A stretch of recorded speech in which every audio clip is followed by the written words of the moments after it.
What's up mga Lodi Bells? O ito, tuturo ko sa inyo para gumamit ng MBasic Facebook para makita natin lahat ng mga violations. Okay, so Google lang tayo and then type MBasic Facebook at then lalabas na yan. And then pag napunta na tayo sa browser, scroll down nyo lang.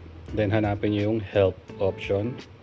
Ayun, click nyo lang yan, yung help button. Okay.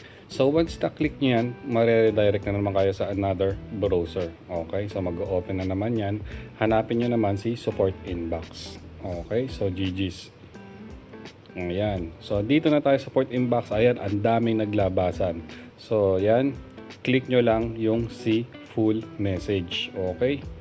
So once na redirect ulit kayo dyan, delete nyo lang yung message. So delete message and then as is na yon, ganun din gawin nyo sa iba.